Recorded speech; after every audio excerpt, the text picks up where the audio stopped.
I'd like to welcome everyone online. We're very grateful as part of our lecture series this semester on challenges to democracy that we're going to be joined by Dr. Gyimah, who is one of the world's leading experts on democracy in Africa, and you'll hear a little bit more about him in a couple of minutes. What I'd like to do, first of all, is remind everyone that next week, as part of our series, we should have a very interesting panel discussion involving three of the political science faculty here at BYU who specialize in American politics. And you know, a week from today will be the day after Election Day, which should be a very interesting day, and they're going to try to sort out all the noise that we've heard over the past several months, talk about what we know, what we've learned about American democracy in this election season. So we invite you to put that on your calendars and make room for that. Leslie Hadfield, who is professor of history and also our Africana Studies coordinator here in the Kennedy Center, she will introduce our speaker. I am really excited about today. We've been looking forward to Dr. Gyimah coming to speak to us for some time. It's quite a privilege. We thought of this as Africana Studies faculty because of the prominence of Afrobarometer in keeping track of how things are going in Africa, doing a number of surveys. And I first heard of this when I was a student at Michigan State University, where I did my PhD. And Michigan State was one of the co-founding institutions for Afrobarometer with Dr. Gyimah. So I'm just really excited knowing the work that they've done and the reputation that is there. So we are so privileged today to hear from Dr. Emmanuel Gyimah-Boadi. He started his career in political science by completing his undergraduate degree from the University of Ghana, Legon, I think is how you say that, and then earned his PhD at the University of California, Davis. He has held a number of academic positions, posts, and has a number of publications. He's had positions at the University of Ghana, the School of International Service of the American University in Washington, D.C., fellowships at the Center for Democracy, Rule of Law and Development at Stanford, the Woodrow Wilson International Center for Scholars, the U.S. Institute of Peace, and the International Forum for Democratic Development, all in Washington, D.C. He is a fellow of the Ghana Academy of Arts and Sciences and a member of the editorial board of the Journal of Democracy and the advisory council of the Ibrahim Index of African Governance, based in London. He's also the co-author of Public Opinion, Democracy, and Market Reform in Africa, which was published in 2005. He's also received many awards, including the 2017 Martin Luther King Jr. Award for Peace and Social Justice for advancing democracy, good governance, and economic opportunity. He's the founder and former executive director of the Ghana Center for Democratic Development. And in 1999, Dr. Gyimah joined with two other institutes to co-found Afrobarometer. And since then, so we're talking about the last 20 years, Afrobarometer has built a significant database conducting periodic national public attitude surveys on democracy, governance, and society. And many people access that data. That's been very important. He now serves as the current chairman of the board and interim CEO of Afrobarometer.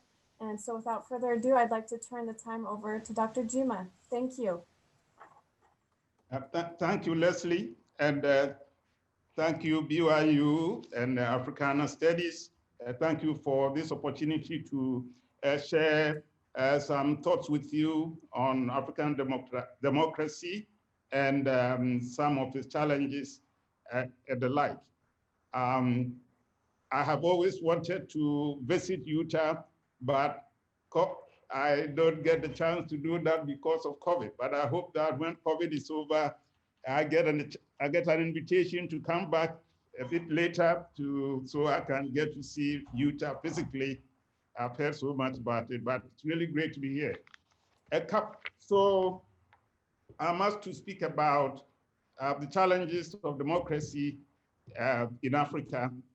But I would like to start,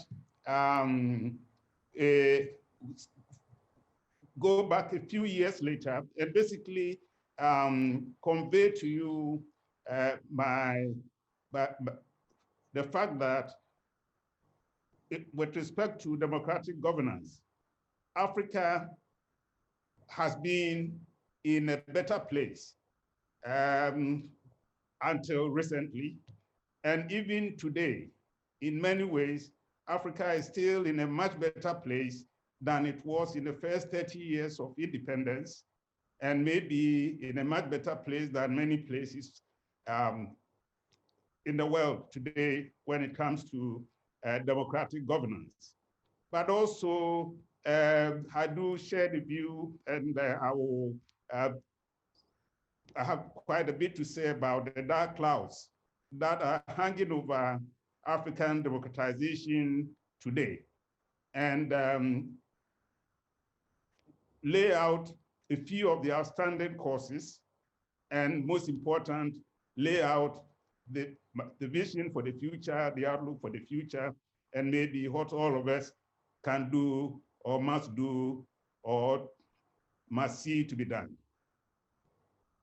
So with this, first, let me get back to my starting point that Africa was in a much better place with respect to democratic governance and democracy until recently. And that in the last 20 years at least, multi-party competitive elections have become the norm. Screen share, screen share, screen share.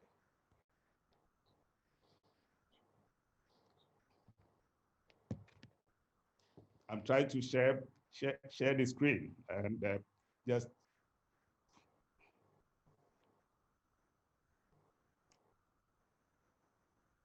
Okay, great.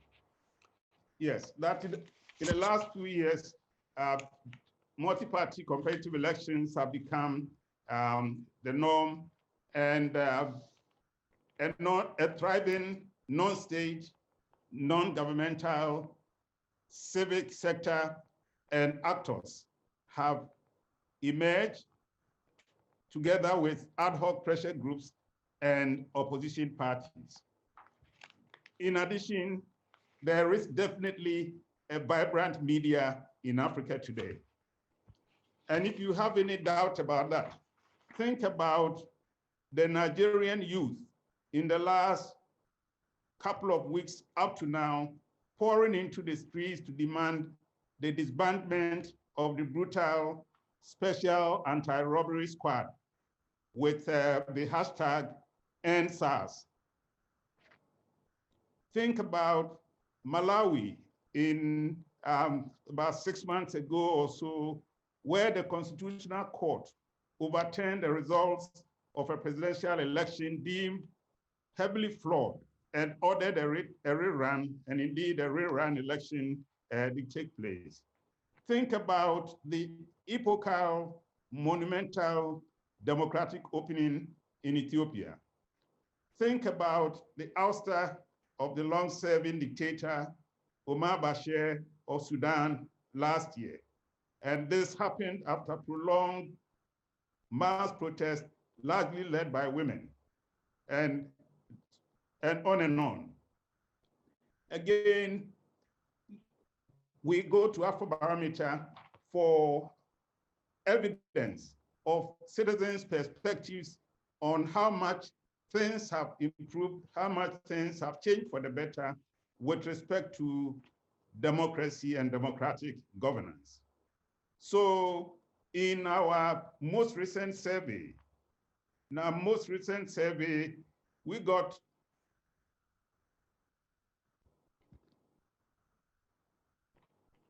about 70% saying that they feel free. They feel free to say what they think. And you've got about over 6 out of 10 reporting that the last elections held in their country were free and fair. and 57% saying that they deem their presidents compliant with the laws of the land, and about the same percentage also saying they deem the president respectful of parliament. And then overall, when you ask people whether they think the country, they live in a democratic country or not, a slim majority of Africans across 18 countries see themselves to live in a democracy. So that's maybe a much better starting point for my lecture, or a more optimistic starting point for my lecture than you may have thought. But let's continue. Now, that is all, but that we have to also recognize, and I'll be the first to recognize that there are, in recent times, highly disturbing counter-democratic developments and signals in Africa. We begin with the recent military coup in Mali, which led to the ouster of the president, the dissolution of the National Assembly and the Constitutional Court, and eventually a return of some sort to military or quasi-military rule. You think of Cote d'Ivoire, where President Ouattara has decided to run for a third term in breach of the country's constitution, and clearly also against the wishes of the vast majority of Ivorians, and especially the youth. And also in Guinea, where a President Conte, who himself had risen to power on the wave of mass protests against perpetual incumbency, has decided to go for a third term, actually held elections controversially, and declared himself the winner against widespread opposition. Or think of Togo, where the dynastic rule of the Eyadema family continues, with the Eyadema Jr. still resisting pressures for democratic reform and still defying popular protest. Again, I can go on and on with the Gambia and what is happening there.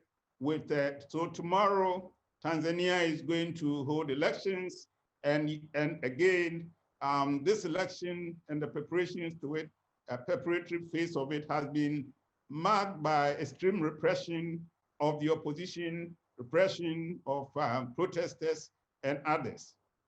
And then again, Mozambique, which is whose government is racked by corruption, and especially corruption inside the ruling party and terrible handling of the Islamic insurgency that they are engulfed in right now.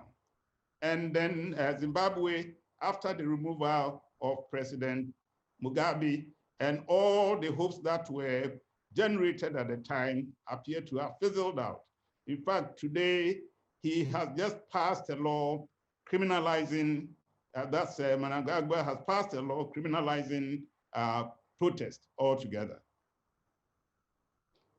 So when I talk of dark clouds hanging over African democracy, these are some of the evidence of that. And even in a country like Ghana, which has earned plaudits for excellent performance in democratic governance, continues to show disturbing signs of stagnation, with the Ghanaian parliament routinely rubber stamping initiatives and terrible kickback-rich international loans and agreements that are presented before it, and so on. So the cartoon there captures it better than I can describe it. So we also are faced in Africa today with the pandemic, the COVID pandemic, which so far, in terms of physical toll, has largely spared the continent, but not necessarily spared the continent's democracy. And so you heard earlier reports in April, May of this year of excessive incidents of excessive coercion in the enforcement of COVID-19 movement restrictions in Kenya and so on. In fact, in Kenya and Nigeria, there has reportedly been more deaths from from security forces brutalizing citizens in the line of enforcing COVID-19 restrictions than the epidemic killing people. And indeed, there are many countries in Africa today where governments are taking advantage of the pandemic to introduce repressive legislation, curb civil liberties and media freedoms. And we have every reason to be concerned that some of these measures that may have been necessary to deal with the COVID may go well beyond the time they are needed and are necessary. In fact, in the case of Sierra Leone, they imposed a state of emergency even before a single case of COVID had been recorded, and the state of emergency is timed to end. Basically, it has no end limit. So the people of Sierra Leone are waiting to see when the government will decide that the state of emergency is no more necessary. COVID-19 has, of course, disrupted the scheduled elections in Ethiopia. In Burundi, they went ahead and held the elections, but again, controversially, because the Burundian government used COVID as an excuse to bar international observers from coming in to observe the conduct of that election. And so even though elections are taking place and governments are sticking with plans to hold elections in Ghana, in Burkina Faso, in Niger, and as I mentioned, Tanzania, and etc., we are looking at elections whose quality may most likely be affected by, negatively affected by the COVID restrictions.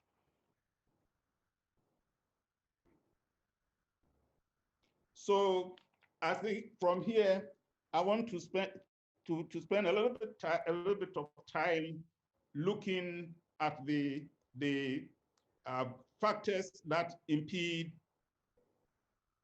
Africa's democratization, its progress, and the like. And we'll look at a whole range of factors, some of them endogenous, others exogenous, some structural, others cultural, and yet others simply episodic.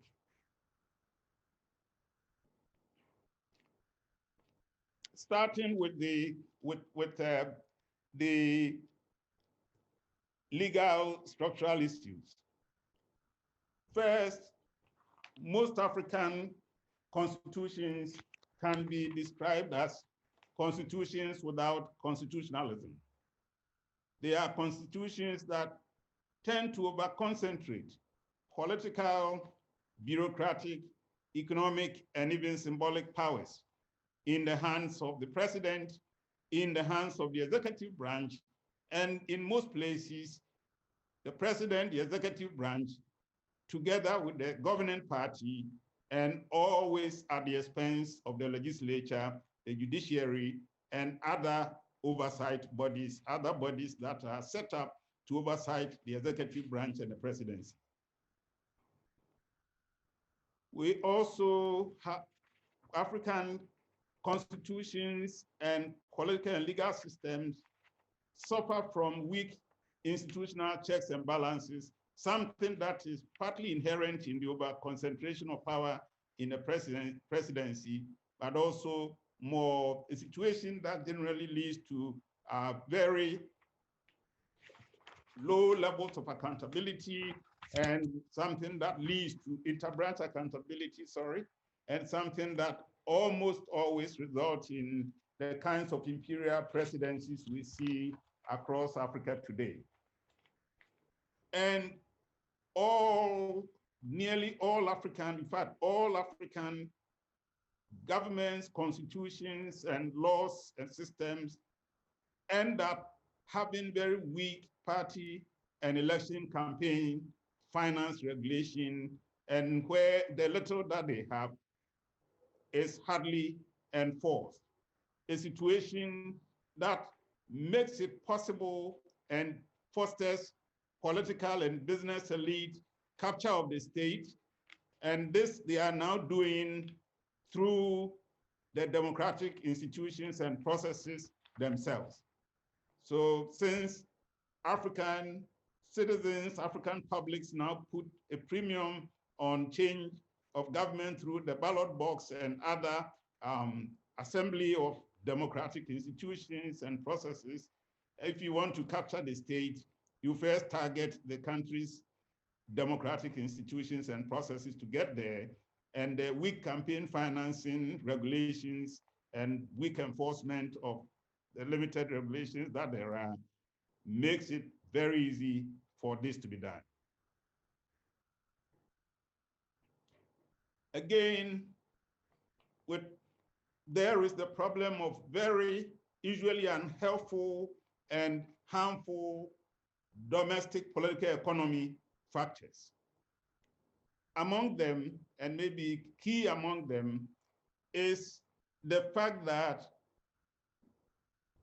where there is first in Africa today and until COVID, the general trend has been economic growth, except that economic growth in Africa has tended to be of very poor quality and one that does not generate shared benefits and leaves many citizens economically marginalized and disenfranchised, particularly the youth, which then produce a steady pool, a very large pool of disenchanted, disgruntled citizens, often young, that are available for recruitment for all kinds of party thuggery activities and even for insurgency. You also have extremely skewed income distribution and high levels of poverty across Africa and in African countries. Again, a situation that leaves just too many people vulnerable to cooptation by bad politicians who then use and abuse them for their own ends, and also leads them to begin to question the very essence and the very the necessity of the democratic project itself. Then again, you have economies in which the state and government is excessively dominant over the formal economy and leaves the private sector very weak, the domestic private sector especially very weak. And of course, this then leads to docility even among private sector people who simply want to get by and who need the government's graces to be able to carry on with their business and so on. So a source of countervailing government power, state power is lost because the private sector itself is very much subservient to the state and to the incumbent political authorities. Other harmful and unhelpful domestic political economy characteristics in Africa include the dominance of export commodities, particularly oil and gas and other extractives. And as you know, in many countries in Africa, these commodities are controlled by the central government. So one of the things it does immediately is to reduce the government's reliance on domestic taxation, and therefore it reduces the incentive of government and public officials to be accountable to citizens. We also have in Africa governments who are increasingly less and less reliant on international and Western development assistance, including US assistance and its accompanying political and economic conditionalities. So if you are an African leader today who wants to get away with autocratic governance, you are able to do that because, or it's easier to do that today because you don't have to rely so much on Western, so-called Western aid, which used to be accompanied by conditionalities such as, you must respect human rights, property rights, you must not jail people without, jail your citizens without giving them fair trial, and so on. And then again, coming out of the dominance of export commodities, well, first coming out of this whole problem is typically a narrow tax base. So let me restate it. A different problem altogether in terms of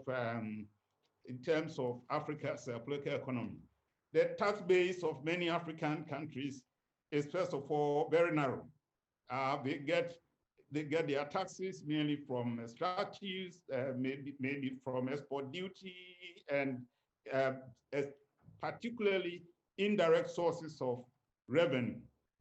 Very little is collected by way of direct income tax.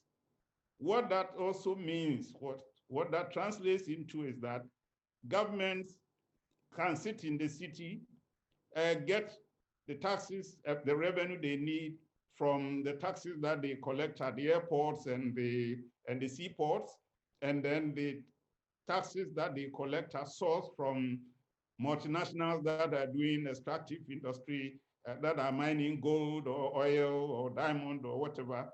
And then they can also usually get external loans and so on. And in so doing, many citizens don't realize that in fact, they don't know that they pay taxes. And if they do, the taxes are so insignificant, so they are not motivated to demand accountability from their government. I want to turn to a few political culture factors. There are significant forces and factors within the political culture of many African countries that stand in the way of democratic growth. And that in many ways, we have basically adopted the formal institutions and processes of democracy without having internalized the deep values of democracy, which you need to complement those institutions. So, for instance, many citizens, Africans in our surveys, do see themselves more as clients, more as supplicants than as rights-bearing citizens. Many believe, in fact, when we asked this a question in round 6, 2014, 2016, we asked people who they thought was responsible, who should make sure that the president does his or her work once elected. And the majority of respondents thought the president should take responsibility for the president's own performance. And the same with parliamentarians. We see this as examples of weak development of democratic citizenship and something that needs to grow but has not grown fast enough, excuse me, and to be able to deliver a check against authoritarianism and authoritarian impulses. Again, there is, in many, many countries, especially those countries that still have liberation parties in office. South Africa with the ANC, Mozambique with Frelimo, Angola and others, and currently Rwanda with Kagame. There tends to be a lot of reverence for the heroes of the revolution, the heroes of the independence movement, and the general sense that these are untouchables. And this is the kind of opportunity that President Mugabe milked to death, and Mnangagwa and co continue to milk. This is the kind of legacy that Zuma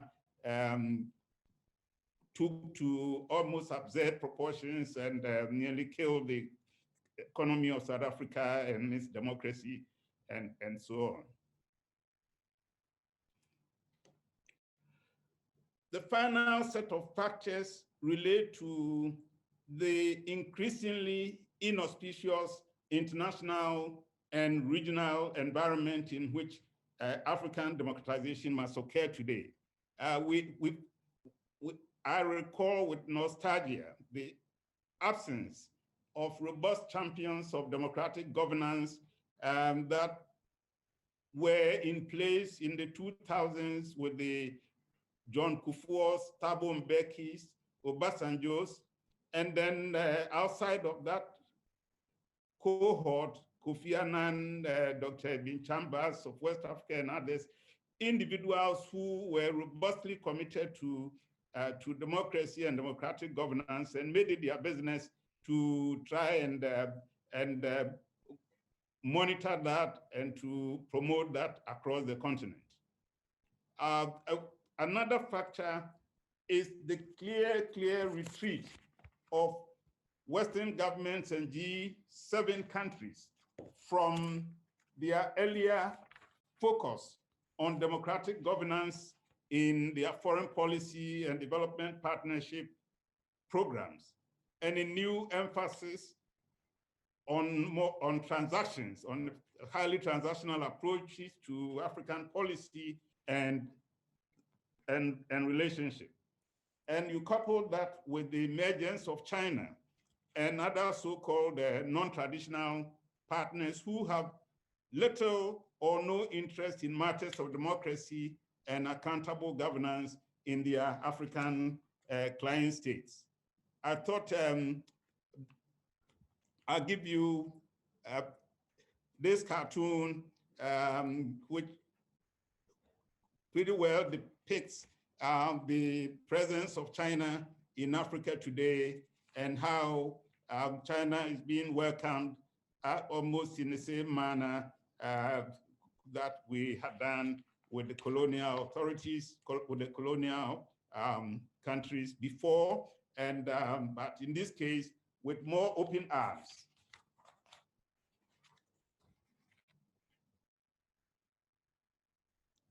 Again, still in the area of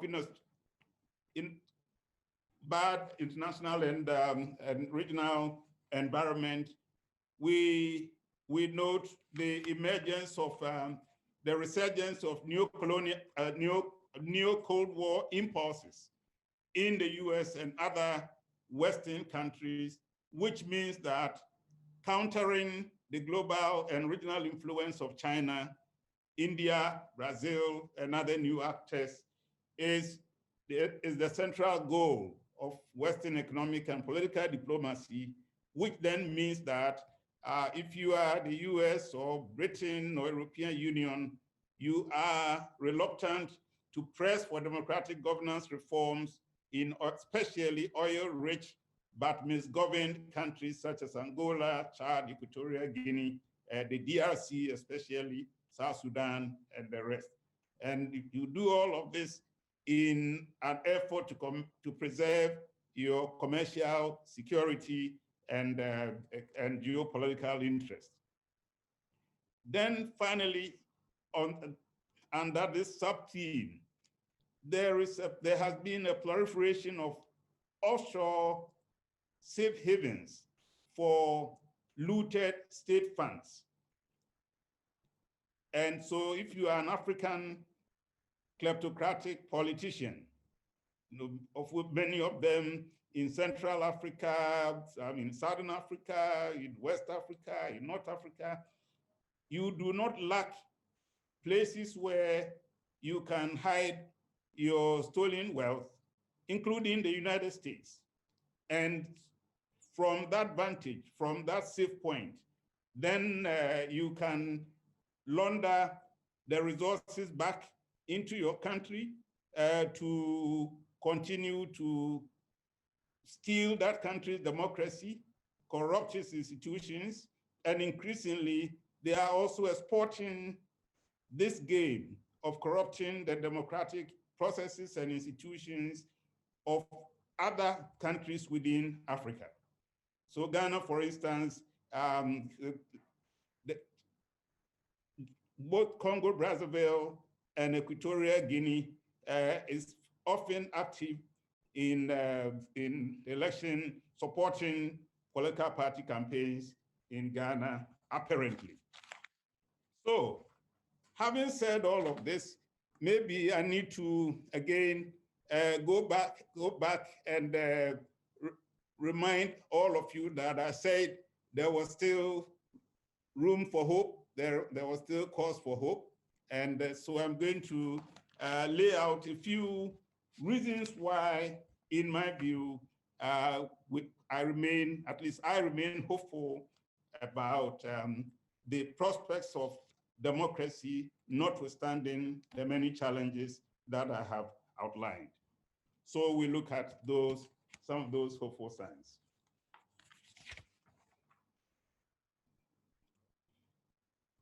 First, we turn to the Afrobarometer, and we find that across the 18 countries for which we have new data, that's data dating from 2019 to about the first and a half quarter of 2020, we find that a very large majority, 75%, 76% express support for placing limits on presidential tenure. In fact, support for term limits in Africa is so strong that even in the places where it's not so strong, it is still the majority opinion. And again, support for the ballot box as the sole legitimate mechanism for choosing our leaders is 75%. And there's a glitch somewhere that I caused, so let me maybe just go to the chart to save myself from trouble. So I mentioned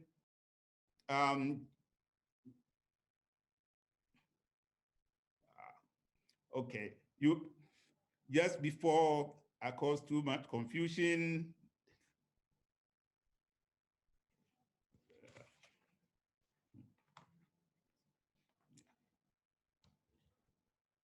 I'm getting technical help here. Bear with me a minute. Thanks. So what I wanted to say is that across several important indicators, you see very high levels of popular support for democratic institutions and for democratic processes, including very solid support for presidential term limits very solid support for election, choosing governments through the ballot box instead of other means, very strong support for democracy, and then even more interesting from my standpoint, 65% of our respondents saying that they prefer a government that is accountable, even if there are lapses in delivery, to one that can deliver but not accountable. If you look at the chart, you notice that this particular sentiment, this particular desire has grown over time from 54% in 2011, 2013 to now 65% for the 15 countries for which we have over time data at this point.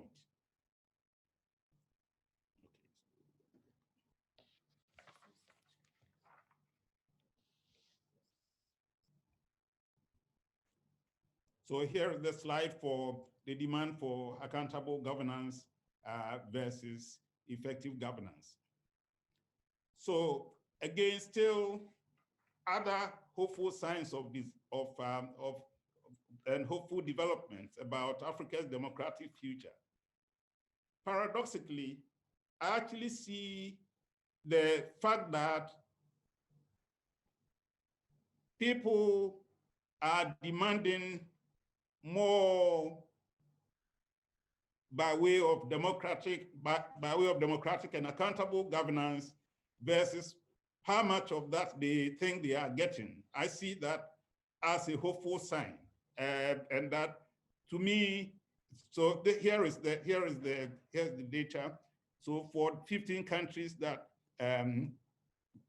for which we have over time data between 2011 and 2020, you find that the demand one at purple, it's stood at 42% in the latest round of the survey, and compared to supply, perceived supply is at 35%. So far, even if you begin from 2013 to date, you find that there has never been a time where citizens are getting as much of what they demand by way of democracy. The supply has always continued to lag. And I see this widening gap as another reason why I expect that African citizens will get restive, they'll get more demanding, and this is my vision of the future captured very nicely by this cartoon, where leaders who stubbornly follow the cops, will follow the cops to their grave. And we are seeing that with a number of African leaders who have insisted on standing in the way of the people's demand for democracy and accountable governance. Again, I see extremely hopeful sign in the never-ending supply of courageous, creative individuals, many of them very youthful, who are determined to push the boundaries of democracy and freedom in their respective countries. And this is what we see in Nigeria with the Bring Back Our Girls movement and now the End SARS movement. That's what we see in Uganda with musician turned politician Bobby Wine standing up to Museveni in every possible way, or Dr. Stella Yanzi also holding forth and making as much good trouble for the politicians of Uganda as possible. And then you have a growing number of political cartoonists and lampoonists in East and Central Africa. We have Gado, who originally hails from Tanzania. In South Africa, for the Mail Guardian, you have Zapiro. These are very sharp commentators. These are the kinds of individuals who bravely puncture the puffiness of dictators and basically get them to see a little bit of reality to the extent that more and more of these people are in Africa today and very active. In my view, there is hope for African democratization. So question is, what can we do to push this process along in the right way? And what can be done and so on. So I just end my remarks with a few suggestions. And I think first that I can see is that given what we have been shown by these courageous Africans, mainly young people, I think that we should reinforce the walls, the defense walls of the non-state civil society and media in Africa. And this should include legal defense, giving them and helping them with the resources, technical and financial, to be able to survive and to be able to hold the flame, the fire of democracy alive. We must be working on making African constitutions a little bit more constitutionalist, have a little bit more credible checks and balances, and if whatever we can do to regulate political and party campaign, election campaign financing will be great. And for those of you in Utah, in the United States, I hope whatever the next administration is, some work is done on illicit financial flows, including those that are stashed in US banks and US real estate. Then I'm hoping that the African Union and Africa regional bodies can rekindle and strengthen their systems of monitoring of democratic governance, progress, and performance in respective African countries, as the African peer review mechanism had sought to do in the past. And for all of us, the strengthening of solidarity in defense of democratic governance and norms and practices across the world, including Africa, is the little bit that we can do. So thank you for your attention, and I hope I have made you a little bit more hopeful about African democratization than you did before. Thank you.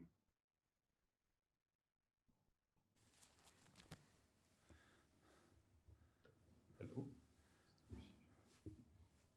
Thank you very much, Dr. Gyimah. That was wonderful overview with so much great data, as well as fascinating analysis of that data. So we're grateful for that. If it's okay, we do have, I think we have time for a couple of questions. And let me ask, the first one is from Jillian, who I think was going back to your slide about how the restrictions because of COVID-19 have influenced regimes in Africa, asked this: do you believe that democracy in Africa, as affected by COVID-19, will grow back stronger when the pandemic is declared over?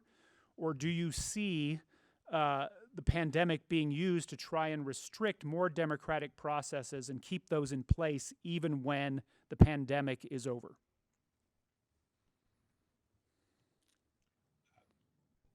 Okay, should I respond? Yes, please. Yeah. It's an interesting question, and I think it's also an open question. First, I think a lot would, I don't see how, unless a government is able to handle the pandemic the epidemic in their country so effectively through whatever means it adopted, including repression, that citizens will in the end be thankful that even though repressive measures have been used, the end was good. In fact, I'm working on a paper right now where I am looking at how the government of Ghana handled the COVID-19 lockdown and the response it got from citizens versus what happened in, say, Malawi. And in general, what you find is that in the countries where the government was generally considered deemed legitimate and open and responsive, there was far more cooperation with these inconvenient measures than that. So I rather see COVID-19 as providing something of an opportunity for governments to build a better social contract with their citizens, take better care of them, and therefore earn legitimate respect. And I don't see how you do that by simply offering repression and no development. Thank you. Here's let me read another question from Elizabeth, and you did partially answer this, I think, in your concluding remarks. But she asks, what things do you think the U.S. and other Western countries should do to help press for more democratic governments in Africa? So there are a number of U.S.-Africa initiatives that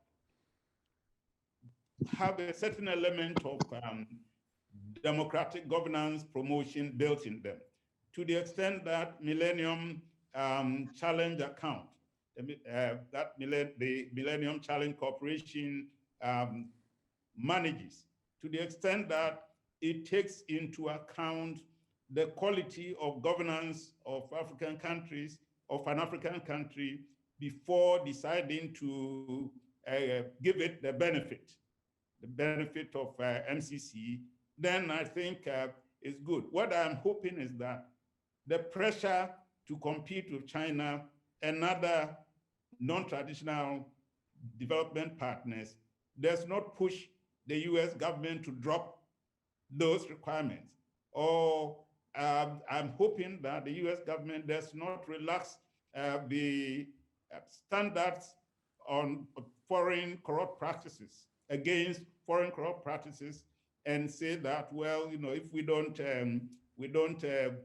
if we are too strict in these ways, then US companies will be disadvantaged against China in Africa. So let's go. I just hope that somebody holds the line, because at least speaking from Africa and speaking as an African, those restrictions are helpful to African people, even if they are inconvenient to African leaders. Thank you. I think we have time for one more question here. This is from Renata. How do you see population growth in Africa, especially the large youthful population, influencing democracy on the continent? I think implicit in my remarks was the fact that I actually have a lot more hope in the youth than I have in my own generation. And that I think because they are more demanding, because they are thanks to social media and television and others, they have better exposure to what goes on in the rest of the world. They tend to be a lot more insistent in their demands for better treatment, for better governance, for better development record than my generation has been. So long as they don't relent, I think governments would have nowhere to hide. They would have to deliver. Well, thank you very much. That's a wonderful, again, presentation. We're very grateful for it. If you could be here, I'm sure we would have a lot of applause for your presentation. we'll just have to have them virtually today. And we do hope very much that once the pandemic is over, that we can invite you again to come out to Utah. We would love to host you here as well. But thank you very much for your presentation today, Dr. Gyimah. Much My appreciated. pleasure. My pleasure. And I certainly would love to come to BYU for a visit, if not for a talk. Wonderful. Okay, thank you All very right. much. Okay, so bye-bye. Bye-bye.